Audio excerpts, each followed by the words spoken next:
Looking for a cosmic adventure like no other? ZATSWAN, Multiversal Guardian is a high-stakes comic book journey through the multiverse with stunning art and an unforgettable hero. Get your copy today in ebook and paperback formats. Link in the description.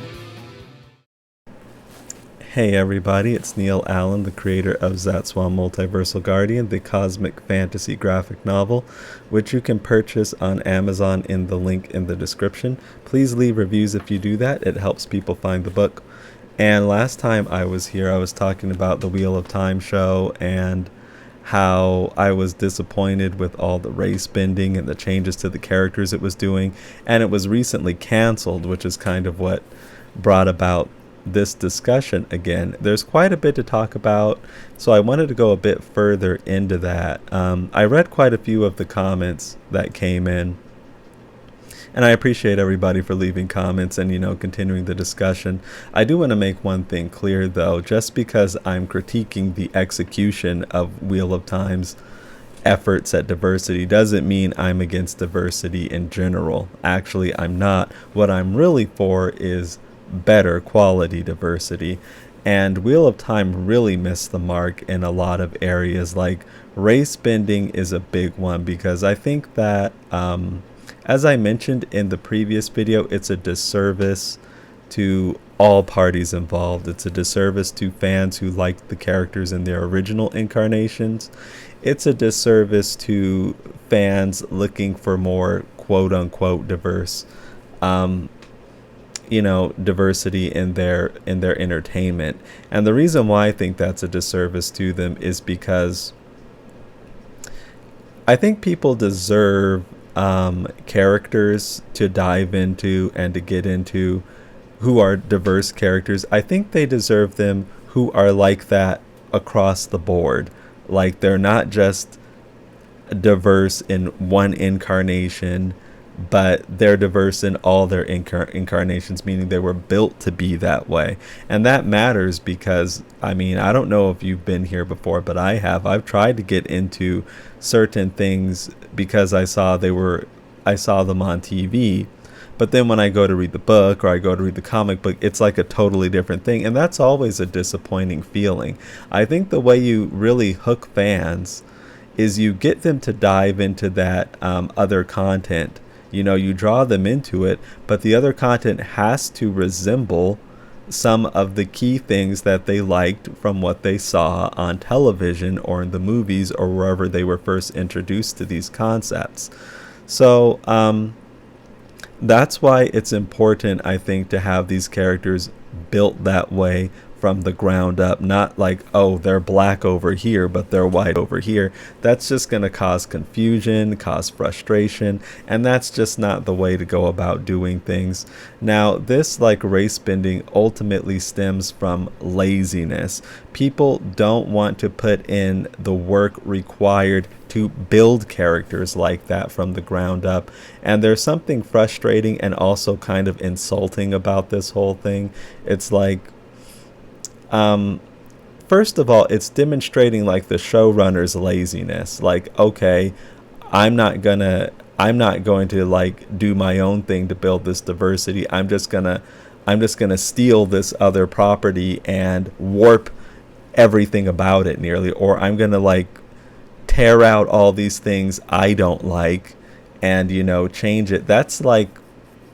And that's as much as that's what you're gonna do for people like me who are looking for more diversity. You're just gonna shabbily take something else and put your stamp on it and change it, and then that's what we get.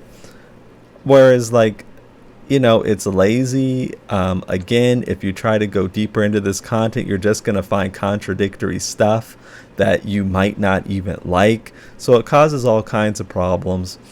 And to a person like me who actually does put in that work to build a diverse character from the ground up, it's I have very little respect for that sort of tactic, because if I can do this, if I can put in this work to make an original character built from the ground up, meant to be this way, not just warped into this, then I know they can do it. If I can do it, they can do it. They have more resources than me, more connections than me. They can do that. It's just like a sign of extreme laziness that they don't, while also demonstrating extreme hubris that they think that what they're going to do is better than what Robert Jordan did, for example. Robert Jordan, whose Wheel of Time series sold 80 something million books, and then these people are going to go in, these showrunners are going to go in and gut it and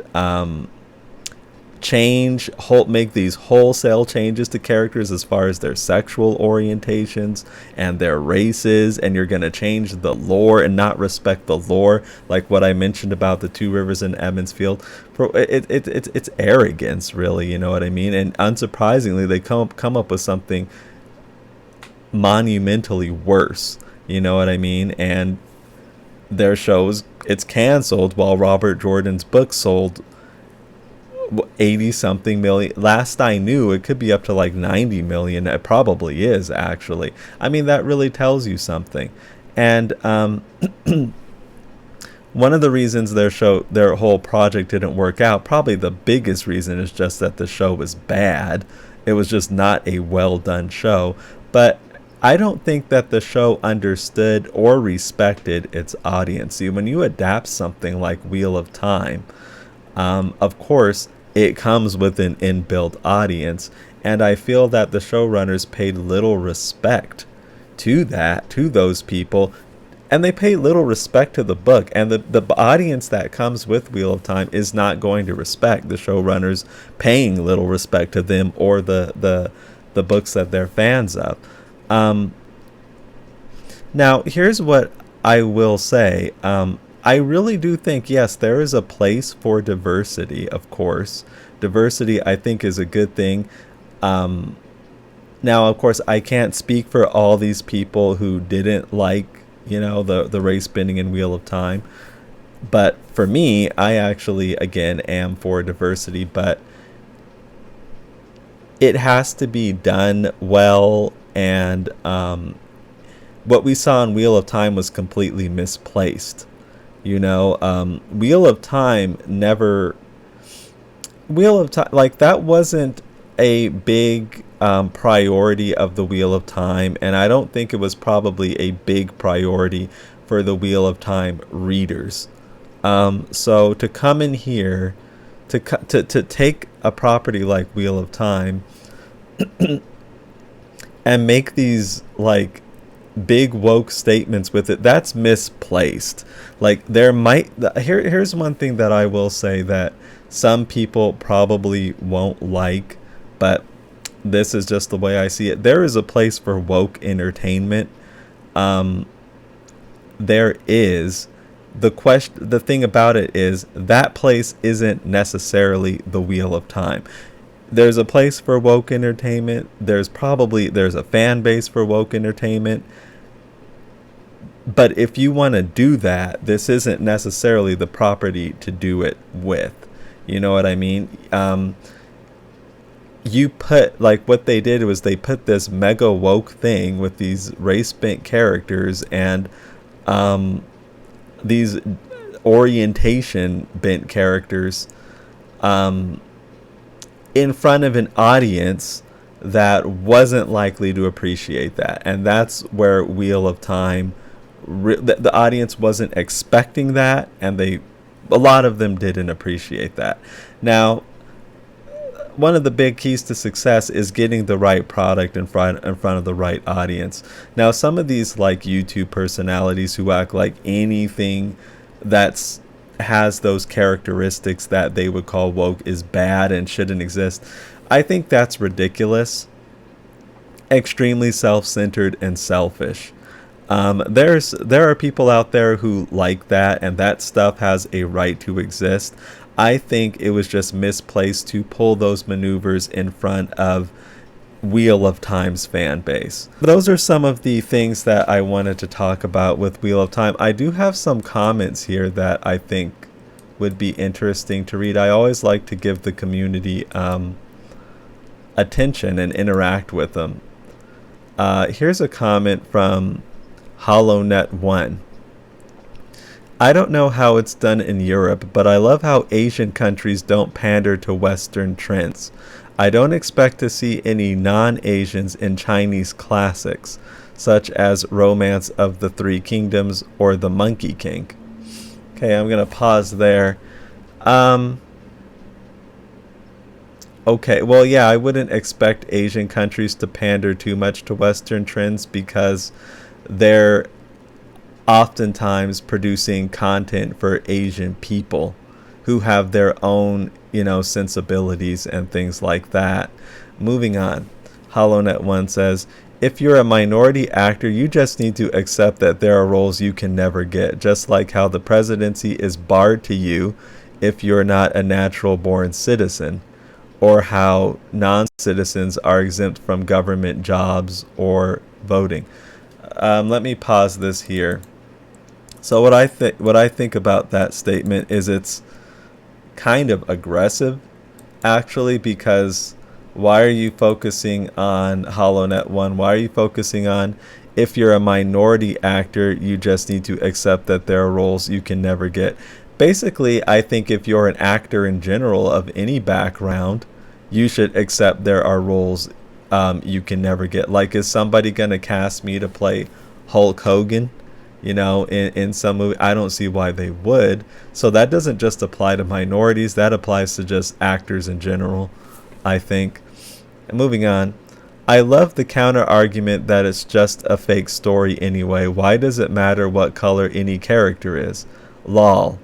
If you want your own story so badly, go write it and you can make all the characters any color, race, gender, etc. you want. Yeah, we all insert ourselves into the main character's role, such as Superman, insert X character, but it would be impossible for anyone not white to get the role of Superman. It just wouldn't make sense. Okay, well, there's some stuff about this comment that I really agree with. Like, the thing about it, okay, what is true is if you do want that stuff, go make it. You don't have to, take somebody else's property, upend it, and do your own thing with it and completely warp it and change it. That's not the way to do things. If you're not satisfied and you see there's an opening for something, chances are other people are feeling the same way and looking for that exact same thing too. So make that thing. Now, you can be, here's what I would recommend doing. You can be inspired by something. So, what you can do is take the ideas from Wheel of Time you like.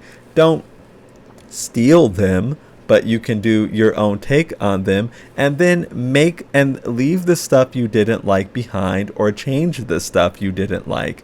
That's what I would recommend, and come up with your own property. That's what I would recommend doing instead of just taking a thing like Wheel of Time and changing it altogether. Come up with something new that's built from the ground up to be like that. I really do feel pretty strongly about that. That's what should be done instead of taking other characters, warping them and changing them, and not meeting the expectations of the fans of those characters, not meeting the expectations, not respecting the expectations, not expecting the original source of that thing or whatever you're adapting it from.